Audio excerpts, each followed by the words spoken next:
Avant-garde. Le balado a pour but de partager des histoires personnelles uniquement et non de vous inciter à entreprendre des thérapies ou à consommer des produits en particulier. Veuillez toujours consulter votre médecin au préalable si une avenue thérapeutique exposée lors d'une de mes entrevues semble intéressante pour vous. Gardez un esprit critique, mais ouvert. Et surtout, informez-vous. À part les pommes, épisode 13, nous sommes le 7 juillet 2024. Bienvenue. Cette semaine, nous parlons ergothérapie. Qu'est-ce que ça mange l'ergothérapie en hiver? Bien, Auréline, mon amie thérapeute, vient nous en parler. Elle vient décortiquer la patente. Elle vient surtout nous dire pourquoi on fait de l'ergothérapie, dans quel contexte, pourquoi j'en ferais plus que de faire de la physio. Et très souvent, c'est combiné avec la physio. Auréline nous parle aussi du contexte de la CNESST et de la SAC, donc accident de la route, accident de travail, et vient nous raconter ses bons coups également. N'oubliez pas, si vous aimez ce que je fais, n'hésitez pas à vous abonner sur YouTube, vous pouvez me faire un petit like sur mon Instagram, et si vous avez des histoires à raconter, n'hésitez pas, écrivez-moi. Sur ce, bonne écoute! All right, come on, get the news over with. I want to hear the music.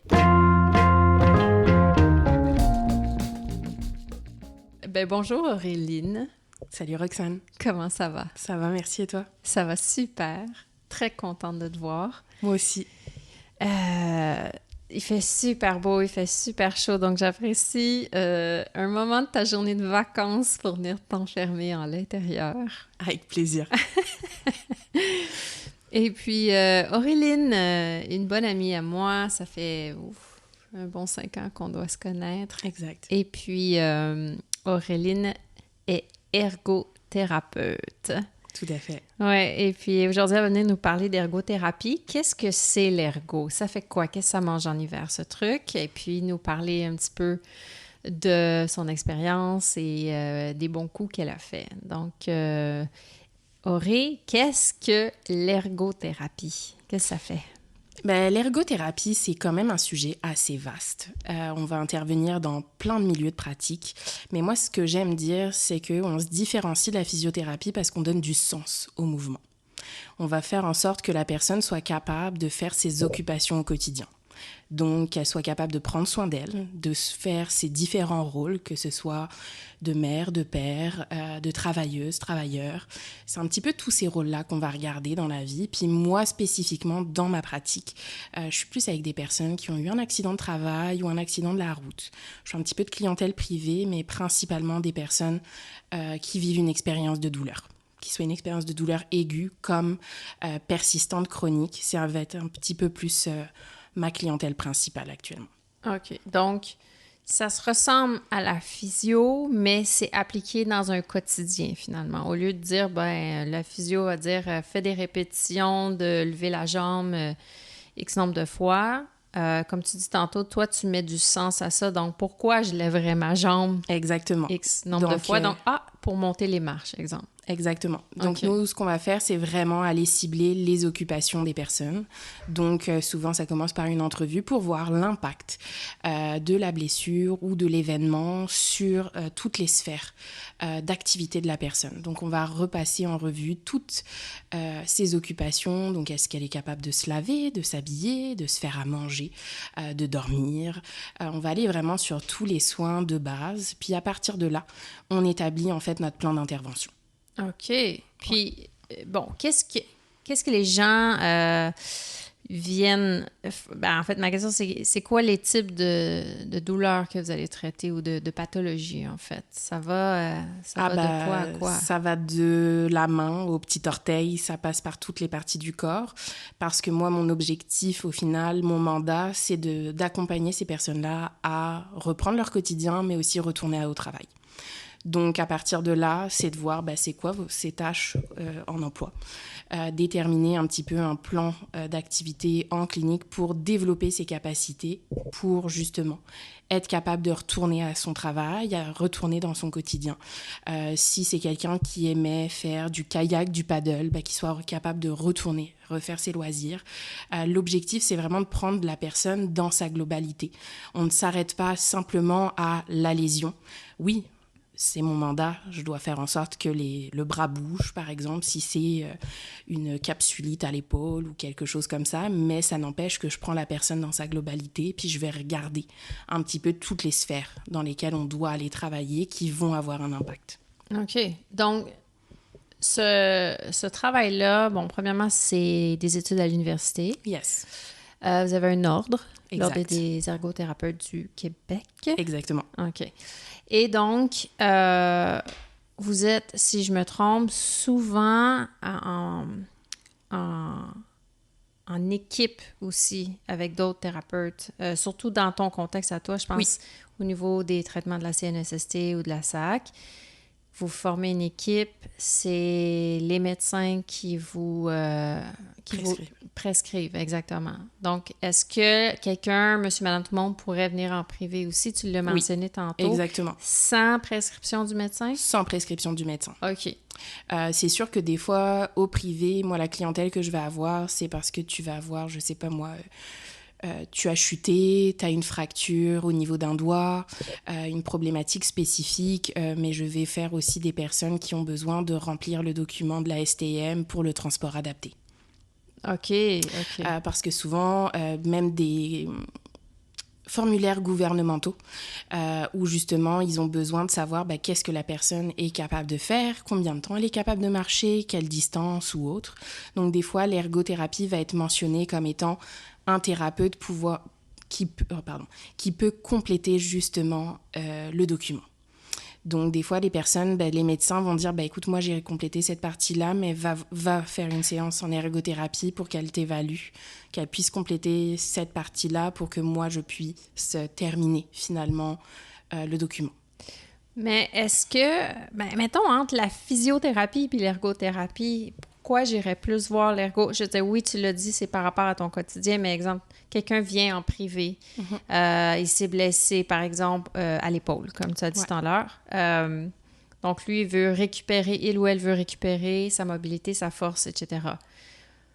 Est-ce que je priorise l'ergo ou je priorise la physio ou je fais les deux? Comment on départage ce choix?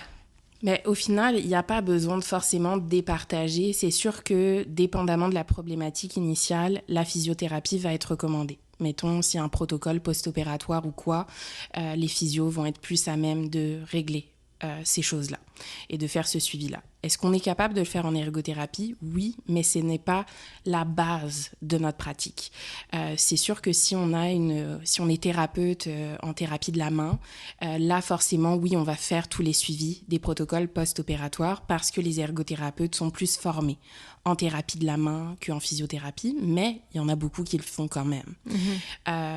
Pourquoi venir en ergothérapie plutôt qu'en physiothérapie? C'est vraiment si notre objectif, c'est de retourner dans nos activités. Oui, on a retrouvé de la force ou on a retrouvé de la mobilité, mais on n'a pas confiance pour faire, je sais pas moi, porter des charges, être capable de faire des longues périodes de temps d'activité. Peut-être même, on travaille... à la maison, à domicile, on est en télétravail, peut-être qu'on a des douleurs, puis on veut juste une évaluation de notre poste de travail à domicile, notre poste de travail informatique. Oui, on va regarder tout ça. Mais c'est sûr que on va regarder ça, mais avec l'hygiène posturale qui va avec. On va faire aussi des recommandations de prendre des pauses, faire des étirements, des choses comme ça, qui vont avoir un impact sur du long terme. Parce que notre rôle, c'est d'agir, mais si on peut prévenir la plupart du temps certaines douleurs ou autres, c'est là-dessus aussi qu'on va intervenir. Comme j'ai dit, on prend vraiment la personne dans sa globalité, donc c'est ça qu'on va aller regarder. On va faire aussi des fois des interventions plus en lien avec l'horaire occupationnel, l'équilibre occupationnel comme on dit, parce que justement, toutes les sphères de nos vies vont avoir un impact dans notre quotidien. Puis des fois, on peut juste se sentir dépassé, plus plus bien dans notre quotidien, on ne sait pas ce qui se passe, ben nous, on peut justement aller analyser toutes les sphères. On peut aller regarder, c'est quoi mes valeurs aujourd'hui, qu'est-ce qui a changé, qui fait qu'aujourd'hui, je me sens plus bien dans mon équilibre actuel.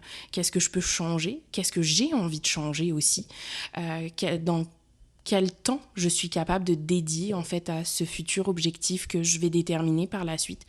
Oui, on peut accompagner tout ça. Mais c'est vraiment en fonction de la problématique, nous, on va aller développer des outils conjointement avec la personne.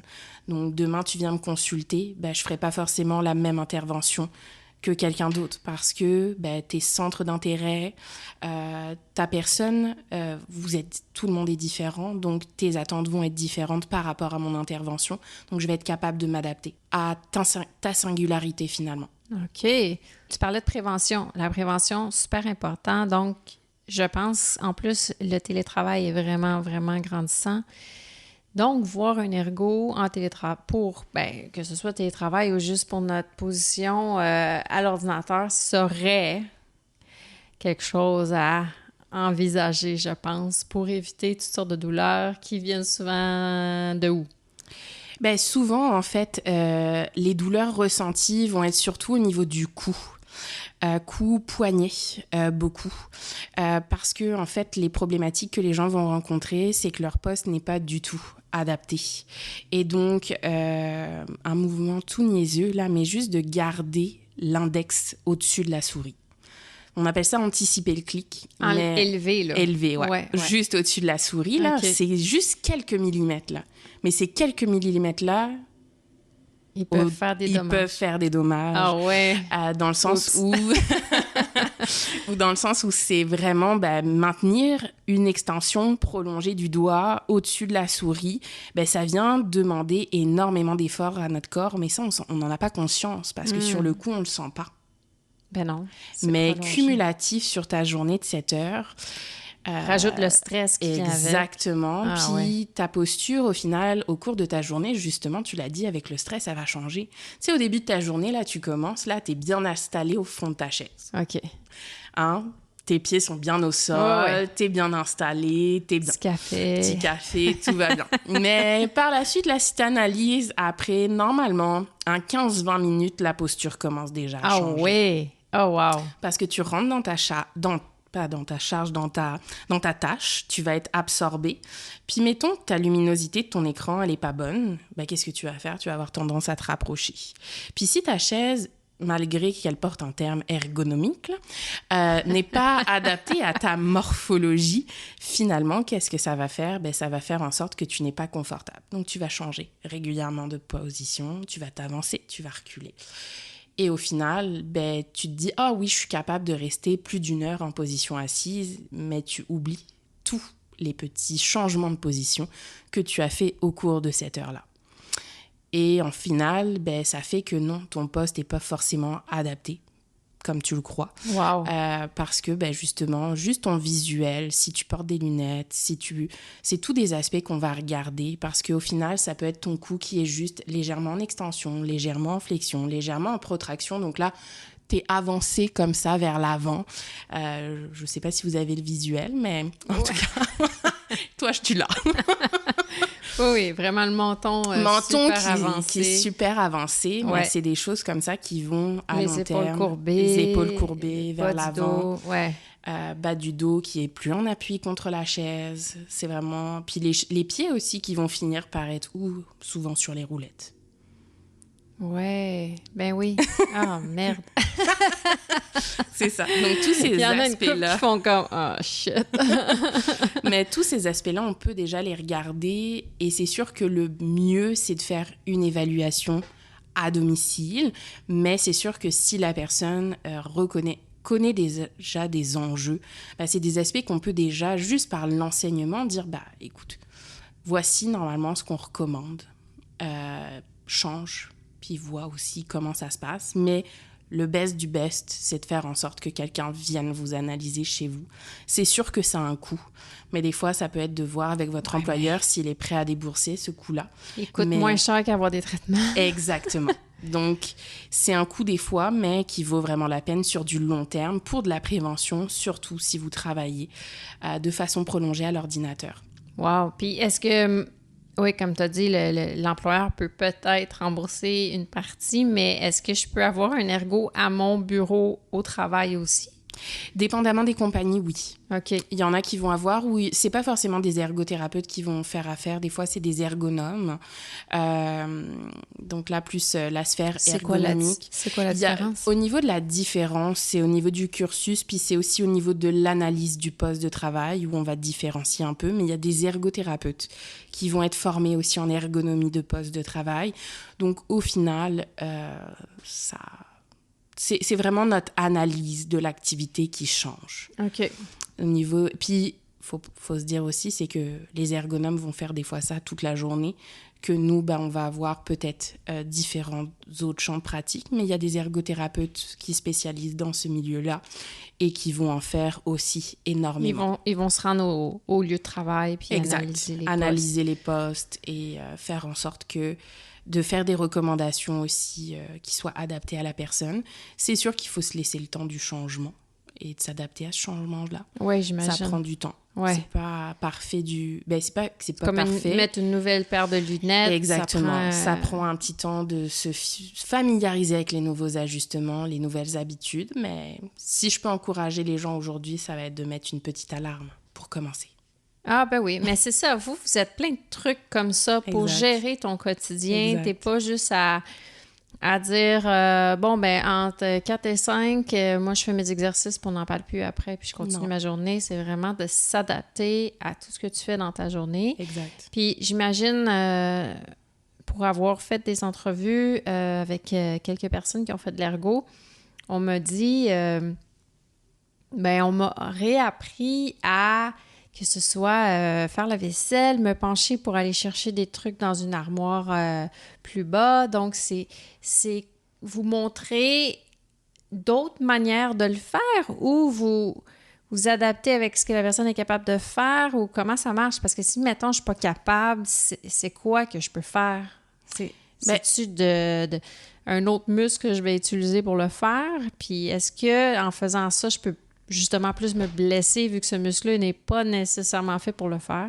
En fait, il y a 2 choses en ergothérapie. Ça va être l'adaptation de tâches et la compensation. OK. Donc, mettons, tu n'es plus du tout capable, peut-être que dans ces cas-là, on va faire en sorte d'avoir une aide technique qui nous permet. Une pince. Une pince à long manche ou quelque chose comme ça qui va te permettre d'aller faire le mouvement qui est en ce moment limité, voire peut-être qu'on ne récupérera pas. Parce qu'on a besoin de compenser pour le moment. Et des fois, même sur du long terme, on va continuer de compenser. Après, sinon, on va faire tout ce qui est adaptation de tâches. Donc, c'est de voir, comment tu fais actuellement? Est-ce que ça respecte l'hygiène posturale? Tous ces aspects-là. Si ce n'est pas le cas, on peut dire, comment on pourrait adapter la tâche pour que finalement tu sois fonctionnel puis que tu sois capable de la réaliser par toi-même sans demander de l'aide. Puis des fois, il y a des choses... Sans te blesser. Puis des fois, il y a des choses toutes bêtes qui vont être juste de changer les choses dans tes placards, par exemple. Ah, oui. D'éviter de mettre tout ce qui est le plus lourd au-dessus de la tête, mais d'aller plus dans des fois des choses... Puis ce que tu utilises le plus, que ce soit plus disponible, accessible, pour faire en sorte que tu n'aies pas besoin de tout le temps... demander de l'aide. Puis, il y a des personnes qui sont extrêmement créatives aussi. Moi, des fois, il y en a qui ont trouvé des adaptations par eux-mêmes. Puis, moi, j'en apprends tous les jours. Je suis là, ah ouais, ça marche. OK. Oui, pourquoi pas.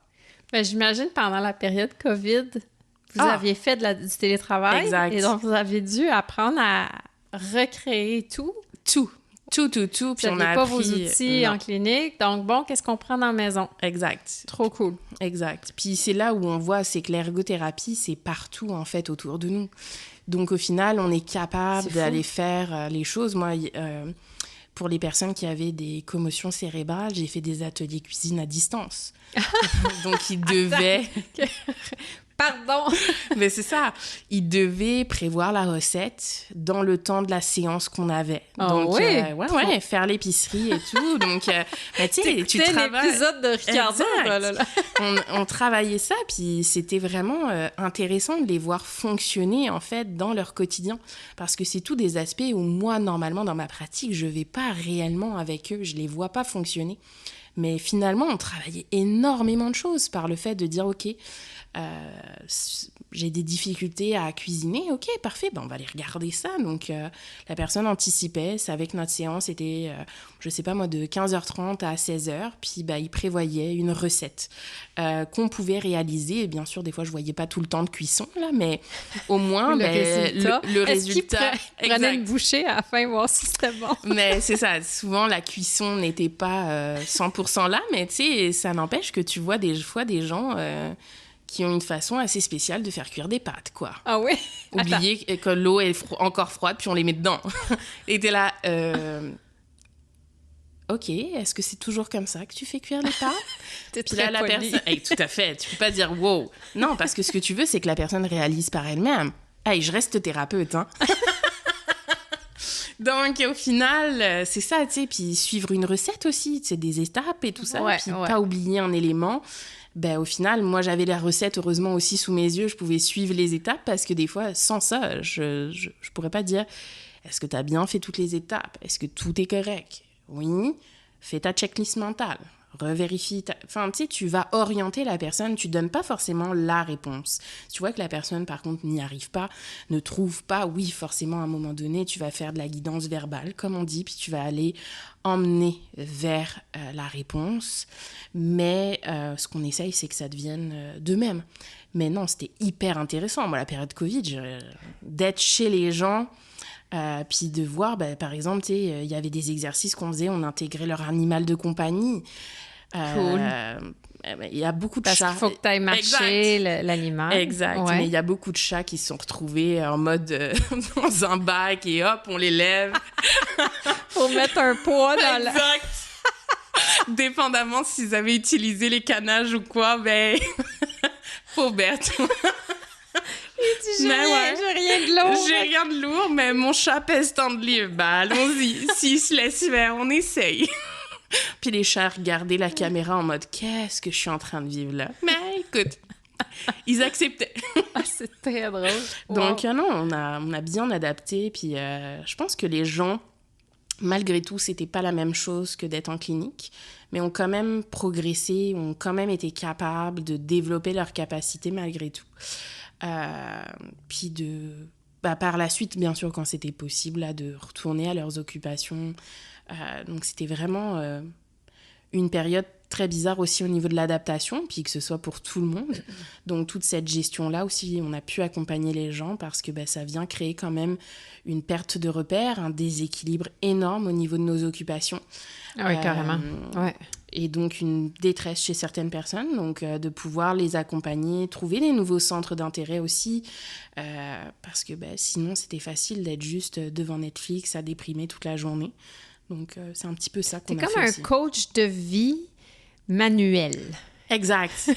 Mais c'est vraiment ça. Et non spirituel. Non, tout à fait. Manuel. Mais c'est vraiment ça, c'est qu'on amène une autre perspective à l'événement. Puis souvent, les gens vont prendre conscience des patterns qu'ils avaient avant un accident, tu sais, de leur mode de fonctionnement, d'être dans le rythme métro, boulot, dodo, puis on n'en sort jamais. Cette spirale de vouloir, oui, gagner de l'argent, mais se donner à 3000% dans son emploi, à ne plus avoir de limites non plus, à ne plus respecter non plus son corps. Puis finalement, tu découvres, oui, tu as l'événement qui finalement t'arrête, mais finalement, tu découvres, c'était quoi ta réalité à ce moment-là? Ouais, tu t'en allais presque vers là, c'était infaillible. Exact. Ouais. Mais finalement, ça porte le nom d'accident, donc c'est pas quelque chose qu'on peut prévenir. Non, exact. Mais c'est quelque chose qu'on peut quand même voir comme un nouveau tremplin. De se dire, tu sais... Puis beaucoup de gens disent « je veux devenir comme avant », mais il faut pas oublier une chose, c'est que le « comme avant », avant un accident, avant quoi que ce soit, peu importe qu'on ait eu un événement marquant, le comme avant, ben, tu sais, toi comme moi, là, on vieillit. Puis notre comme avant, à 33 ans et 32 ans, ben, il n'était pas le même. Hein. Hey, parle pour toi. Là. Je veux dire, le comme avant, là, ça change quand même. Oui, carrément. C'est juste se pencher pour ramasser quelque chose à terre. On se penche, on fait pas attention. Exact. À un moment donné, avec l'âge, on fait un petit peu plus attention, hein? Ben, tu plies plus les genoux. Oui, c'est ça. C'est ça. Puis là, à un moment donné, tu fais « Ah! » Tu sais, ça... Est-ce qu'il y a des étapes, là? Exact. Mais tu sais, c'est toutes ces choses-là où, peu importe ce qui se passe dans notre vie, le comme avant, notre personne évolue à travers le temps. Puis c'est ça qu'il faut pas oublier. C'est que le comme avant, ben, ça veut dire quoi? Comme t'étais avant l'événement, mais peut-être qu'il y aurait pas eu l'événement, puis tu aurais encore changé. Parce qu'il y aurait quelque chose dans ta vie qui a fait que tu changes, tu évolues, tes aspirations évoluent. Donc le comme avant finalement, puis tes centres d'intérêt aussi, tes valeurs évoluent. Donc c'est d'aller aussi accueillir ce changement-là, plutôt que de dire, ben moi ça me perturbe trop, donc ma zone de confort c'était avant. C'est ça aussi qu'on accompagne les personnes à dire, je comprends, mais regarde les opportunités qui s'offrent à toi aujourd'hui. Mais peut-être que le comme avant... aussi, c'est comme avant, je n'avais pas de douleur. Exactement. Peu importe, j'avais juste pas de douleur. Exact. Mais peut-être que si tu restes avec des douleurs chroniques, là, c'est là que le comme avant, t'es comme oui, s'il vous plaît. Exact. Donc, vous accompagnez aussi les gens qui sont en douleur chronique. Tout à fait. Et comment vivre à travers cette douleur-là. Puis, exactement. Comment la gérer au quotidien, comment respecter ses limites à travers cette douleur-là, puis que finalement, elle soit de moins en moins limitante. Ouais. Qu'elle nous permette finalement de reprendre notre fonctionnement tout en respectant nos limites, parce qu'on sait que, bah oui, on n'est plus capable de faire une activité aussi longtemps qu'avant, mais ça n'empêche pas qu'on est capable d'avoir du plaisir pendant le temps qu'on va la réaliser. Ouais. Donc c'est tout emmener ce changement de perspective aussi, puis d'apprivoiser petit à petit ce terme qui est douleur, qui fait extrêmement peur. Ouais. Parce qu'on se dit, mais moi, c'est hors de question que je vive ça tous les jours de ma vie. Puis tu sais, pour moi, en vivre aussi de la douleur, ben oui, des fois, elle prend énormément de place dans notre quotidien. Elle va prendre beaucoup de notre énergie. Ouais. On va pas avoir un sommeil 100% réparateur ces périodes-là. Mais ça n'empêche que, avec le temps, j'ai appris à l'apprivoiser, me dire, OK, est-ce que c'est ma douleur classique ou est-ce que c'est différent? Qu'est-ce que j'ai fait, justement, si c'est différent? Parce que, ben, y a peut-être que j'ai pas respecté mes limites à un moment donné. Puis ben, je les ai pas respectées. Dernièrement, moi aussi. Puis malgré que je sois thérapeute, on en apprend quand même encore tous les jours sur nos propres limites. Ouais. Puis... en vieillissant aussi. Exact, exact.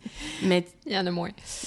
Oui, non, mais en plus, vous travaillez de pair avec les médecins. Donc, l'idée n'est pas de remplacer la médication, justement. Non. C'est de travailler ensemble. Donc, exact. Oui, on prend la médication. Si les soins en ergo permet de diminuer tout à fait la médication, bravo. Mais on n'est pas là à dire c'est un ou l'autre. Là. Donc, non. C'est ça. Là, on accompagne tout ça. Exact. Puis surtout, dans la gestion de douleur, ce qu'on essaye de faire, c'est de permettre aux gens aussi de ne pas mettre de côté la médication, surtout si tu en as besoin, mais de faire en sorte de l'espacer, cette médication-là, parce qu'on est capable justement de gérer nos limites plus longtemps. Et donc de faire en sorte que finalement, la médication, elle s'espace petit à petit. Peut-être qu'elle ne reviendra jamais à être nulle, mais qu'au moins elle soit de moins en moins présente qu'au début. Donc c'est vraiment d'aller, donc ça c'est plus des fois le côté physio, d'aller travailler justement à diminuer les tensions, permettre de retrouver en mobilité et tout, puis nous on va venir compléter ce travail-là pour justement travailler tout ce qui est reprendre confiance en ses nouvelles capacités, reprendre confiance à faire des mouvements qu'on a évités parce qu'on a tellement peur qu'ils nous fassent mal qu'on se dit, je les fais plus du tout, c'est fini. Et donc, nous, on est là, OK, mais on va essayer petit à petit pour voir qu'est-ce que ça donne? Puis finalement, on va développer des tolérances. Oui, ça se peut qu'on soit plus capable de se pencher de la même façon qu'avant, mais on va être capable quand même d'aller ramasser un objet au sol, mais en changeant la méthode. Puis si vraiment on voit que c'est pas un mouvement qu'on est capable de faire, sécuritaire à faire, oui, là on va venir avec une aide technique au besoin.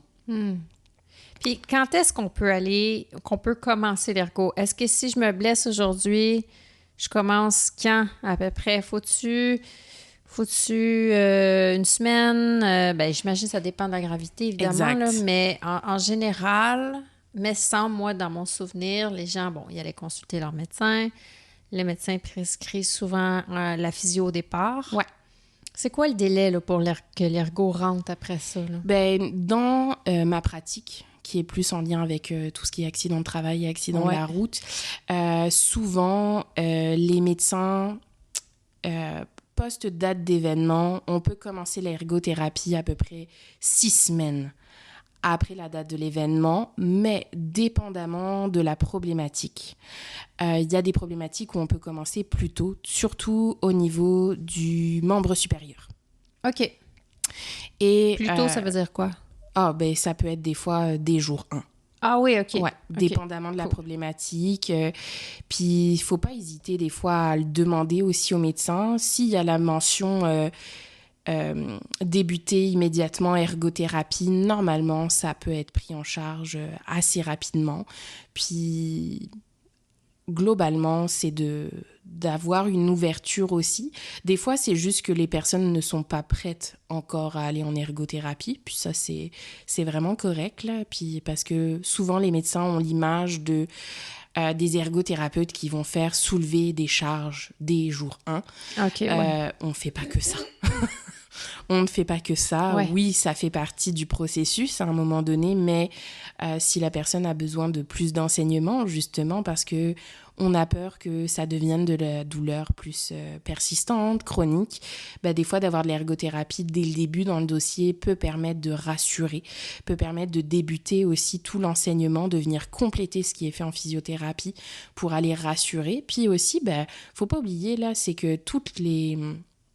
je dirais un petit peu les occupations de base, comme prendre soin de soi, être capable de se laver, tous ces aspects-là, faut quand même les diriger dès le départ, parce que sinon les personnes vont faire juste de la protection, donc ils ne vont plus faire ces choses-là, ne vont plus utiliser par exemple leurs bras parce que ça fait trop mal, donc ils ne l'utilisent plus et donc on se retrouve ils ne mobilisent pas, ils gardent en protection. Exact. Puis là on se retrouve avec des personnes on part de très très loin dans la réadaptation parce que là on doit tout travailler, la réintégration du membre lésé, parce qu'il ne faut pas oublier une chose, c'est que notre cerveau est très bon là-dedans, c'est qu'il est capable lui-même d'oublier des parties de notre corps, moins on les utilise. Ah ouais. Donc instinctivement. Et à l'inverse, il crée des douleurs fantômes quand il n'y a pas de douleur ou de membre, tout simplement. Donc si on ne crée pas ce feedback-là, petit à petit, instinctivement, la personne ne va plus utiliser le bras et ne plus le mobiliser.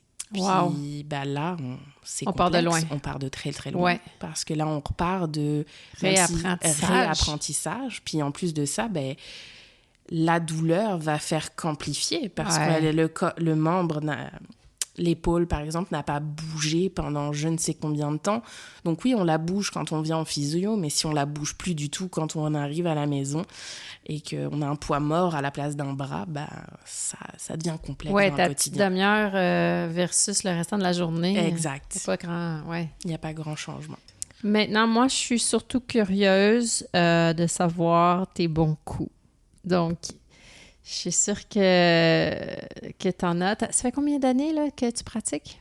Au Québec, je vais sur ma 5e année. Ta 5e année. Donc, moi, raconte-moi quelque chose ou plusieurs histoires. Je suis vraiment curieuse. On veut savoir pourquoi j'irais faire de l'ergo, puis les histoires qui fonctionnent à travers ça, que t'as réussi. Des belles histoires. Je te dirais que j'en ai beaucoup, quand même. Donc, excusez-moi. Non, c'est parfait, tant mieux. Dans le sens où souvent, les personnes vont remercier de l'impact positif qu'on va avoir eu dans leur vie ou quoi. Donc, c'est sûr que moi, je les prends comme des bons coups. Ben oui. La reconnaissance de ce que j'ai pu leur donner. J'en ai un particulièrement qui a été quand même un cas assez complexe, puis je l'ai recroisé encore dernièrement.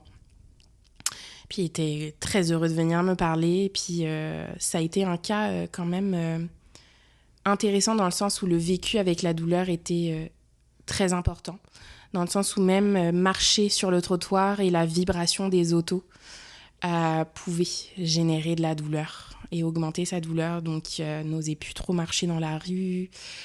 Qu'est-ce qu'elle avait, cette personne? Problématique au niveau de l'épaule, mais qui a été diagnostiquée quand même plus tard.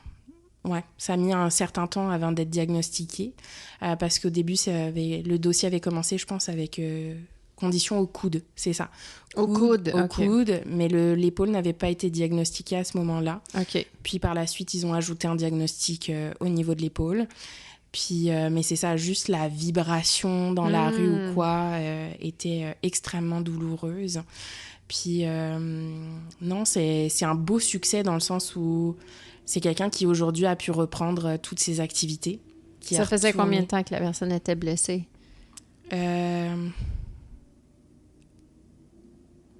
Quand c'est blessé au travail, quand moi il est arrivé en ergothérapie, je pense qu'on était déjà à bientôt 1 an post-événement. Ah oui, hein, quand même. 1 an post-événement, n'avait pas été référé avant en ergothérapie. Ah non. Puis donc moi, il arrive dans mon bureau, puis la première séance, je pense qu'au bout de 5 minutes, la personne pleurait. Ouais. Ouais. C'était très lourd de sens, très lourd au niveau de la douleur, au niveau du vécu et tout. Puis c'est vraiment quelqu'un que sur ma première rencontre que j'ai pris le temps d'écouter. Vraiment, parce que le vécu avec la douleur était tellement énergivore. Puis pas de sommeil et tout ça. Puis il faut se dire que ça fait 1 an que la personne vit avec ça. Ouais. Gros impact émotionnel, affectif. Ça vient tout bouleverser dans ta vie. Puis surtout, si t'es jeune, tu te dis « Waouh, quelle va être ma vie si je dois vivre avec ça tout au long ?» Puis on est venu vraiment décortiquer un petit peu tout. On a repris à la base sur la douleur. J'ai vraiment fait des tests aussi pour aller voir c'est quoi l'impact de cette blessure-là dans son quotidien, qu'est-ce qu'il est capable de faire, qu'est-ce qu'il n'est plus capable de faire. Puis vraiment, lui conseiller des lectures. C'est quelqu'un qui aimait beaucoup lire. J'ai eu cette chance-là. Donc, je lui ai conseillé un livre sur la douleur. Je pense que honnêtement, c'est un de mes clients qui l'a plus lu dans sa vie. C'est quoi ton livre sur la douleur? Ça s'appelle « La vérité sur la douleur » de Braham Jam, qui est en fait un physiothérapeute qui a écrit un livre. Mais moi, ce que j'aime, c'est qu'il est très bien... Il est vraiment ouvert à tout le monde. Tu sais, c'est vulgarisé de façon que monsieur et madame tout le monde est capable de comprendre avec des exemples concrets. Il y a aussi des histoires de vie à l'intérieur, des exemples qui permettent aussi de venir illustrer un petit peu et de voir, tu sais, qu'est-ce qui vient, c'est quoi en fait la douleur, qu'est-ce que ça vient faire chez moi. Puis c'est vraiment des leçons en fait vraiment courtes et qui permettent aussi d'aller répondre à certains questionnements comme c'est quoi le lien entre les émotions et la douleur. C'est quoi la douleur? C'est quoi la différence entre la douleur aiguë et la douleur persistante? C'est vraiment d'aller un petit peu décrire qu'est-ce que la douleur, puis permettre aussi aux personnes de comprendre ce que c'est.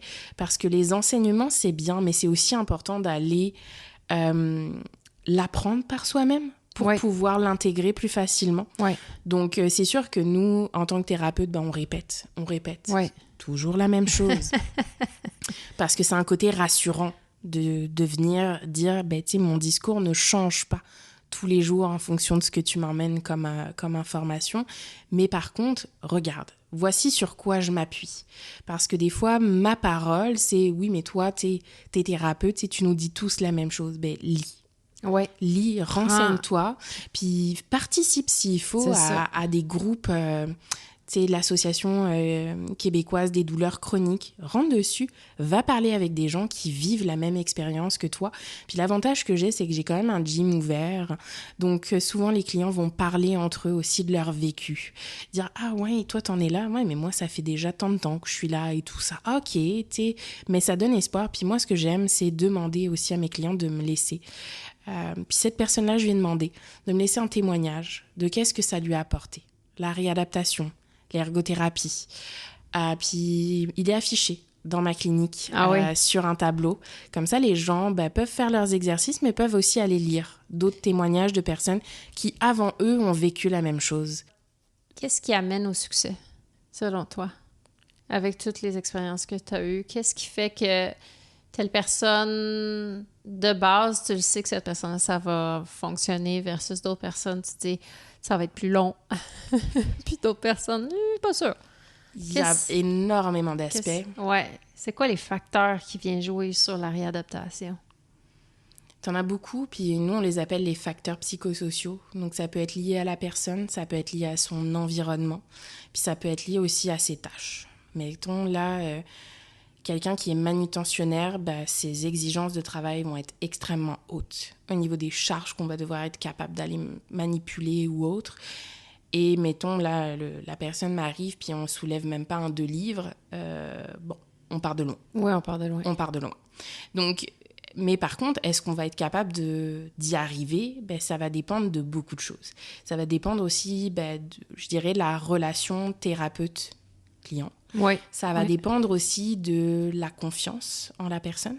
Ça dépend aussi de ses perceptions, parce que je dis, il y a beaucoup de facteurs reliés à la personne, mais si la personne, elle a peur de la douleur, peur de bouger, qu'elle ne comprend pas le sens de bouger. Parce que souvent, on a été habitué, puis il ne faut pas oublier, là, il y a beaucoup d'images où, quand on a mal, le médecin va dire « Ah, repose-toi. Repose-toi, prends du repos, puis tu reviens me voir. » Mais c'est correct, mais combien de temps? C'est ça, c'est correct, mais c'est quoi, 6 mois, pas sûr. C'est quoi le repos? Ouais. Est-ce que c'est être dans son lit toute la journée? Ouais, c'est ça. Et pas bouger? Ouais. Tu sais, au final, c'est vraiment d'aller aussi travailler avec les perceptions des gens. Ce que pour eux est la douleur. Puis tu sais, il y a tout un aspect culturel aussi en lien avec la douleur. Chaque communauté vit la douleur d'une façon différente. Ouais, c'est faux, ça. C'est pas les mêmes interprétations, puis c'est pas le même vécu non plus. Puis, mettons, là, t'as déjà vécu de la douleur dans ta vie, puis c'est ta première expérience que tu vis là aujourd'hui, pas du tout le même vécu non plus. Ouais. Donc, il y a beaucoup d'aspects qui vont rentrer en jeu, qui vont faire est-ce qu'on a un succès ou pas. Puis des fois, on pense qu'on n'aura pas de succès, mais finalement, la personne, elle a ce qu'on appelle la motivation intrinsèque. Elle est complètement investie dans le traitement. Elle va faire les exercices qu'on lui demande. Elle va respecter ses limites. Elle met en application les enseignements. Puis là, elle voit qu'elle évolue, quoi. Ouais. Puis moi, souvent, je leur dis, la réadaptation, c'est comme un entraînement pour le marathon, là. T'es pas capable de le courir du jour au lendemain, mais avec le temps, ça se peut que tu sois capable à la fin. Ouais. Il faut garder la motivation. Exact. Puis il faut garder... Donc, de toute évidence, puis évidemment, ça se répète d'un podcast à l'autre, là, mais ce que j'entends, ce qui se répète, c'est vraiment une personne qui décide de s'aider, de se prendre en charge, de s'informer aussi, de comprendre ce qui se passe. Puis, comme tu disais tantôt, non seulement au niveau mécanique, mais au niveau de la gestion de la douleur. Puis quelqu'un qui a confiance en soi va définitivement apporter des bienfaits. Puis toi, tu le vois en clinique à tous les jours, les gens qui vraiment embarquent dans leur guérison. Exact. C'est vraiment un effet qui se passe. Mais embarquer, oui, mais respecter ses limites est aussi, important aussi. Oui, parce qu'il y en a qui embarquent beaucoup trop. Puis là, eux, faut les freiner. Ouais, mais c'est vraiment d'aller trouver ce juste milieu. Moi, souvent, ce que je dis, c'est la réadaptation. On n'est pas au gym, là. On n'est pas dans le no pain, no gain, là. Oui. On est vraiment dans... On respecte ses limites, on réintroduit les choses progressivement, mais on essaie. Ouais. On se bloque pas. Ça se peut que ça se passe pas... Ça se peut que ça soit difficile, là. Je dis pas le contraire. Ouais. Mais on essaye. Ouais. On voit ce que ça donne. On ne se dit pas qu'on fait en 30 minutes cette activité-là, mais on commence par un 5-10 minutes et on voit comment on file. Ouais. Ah, ça se passe bien, parfait. On réessayera, puis la prochaine fois, on essayera un petit peu plus longtemps. Oui, puis pas aussi, je pense, arriver en clinique, puis être complètement passif puis penser que c'est le thérapeute qui va te guérir. Exactement. Je ne guéris personne. Oui, parce que c'est eux qui font les exercices au bout du compte. Toi, tu Exactement. le dis, mais Exact. rendu là, si tu le fais pas, Ouais. ça reste que ça t'appartient. Oui. Puis le fait de... Tu sais, parce que il faut pas oublier qu'on va en clinique, exemple, 3 fois semaine, sur une période de, je sais pas, c'est des 30 minutes principalement, mais Ouais. disons entre 30 minutes et 1 heure. Et donc, on est à très peu d'heures par semaine là, Ouais. dans ce mouvement-là. Le restant de la semaine, là, ce que tu fais chez toi, C'est de l'ergothérapie. mais oui, c'est ça, il faut que tu le fasses. Mhm. Tu peux pas juste revenir à case zéro et attendre ton prochain rendez-vous. Non. C'est impossible. Exact. Mais ce qu'on veut, c'est que si les gens le fassent à la maison, c'est de le répartir sur la semaine. Tu sais, souvent, l'habitude que tout le monde a, c'est de faire son ménage sur une journée de la fin de semaine. Puis tu vas faire un gros ménage, puis tu vas en faire pendant plus de 3 heures. Ouais. Ben, nous, ce qu'on essaye d'expliquer aux gens, c'est qu'on essaye de faire ça, mais on le répartit sur la journée. Donc, un petit peu à chaque jour Ouais. pour venir entretenir, puis que la charge soit répartie pour justement faire en sorte de gérer ta douleur, mais gérer aussi ton énergie. Ouais. Cool. Donc, il y a vraiment plein de possibilités à consulter un ou une ergothérapeute. Allez voir sur le site de l'Ordre s'il y en a un dans votre coin. Et puis voilà, si vous avez des questions, vous pouvez me les écrire. Je pourrais les refiler à Auréline si on n'en a pas parlé. Ça va nous faire plaisir. Et puis, merci beaucoup, Auréline. Merci à toi. J'apprécie vraiment ton temps. Abonnez-vous. Parlez-moi si vous avez des histoires à me raconter, des histoires de guérison. Je suis là pour vous écouter. Et d'ici là, portez-vous bien. Bye Merci bye. pour tout.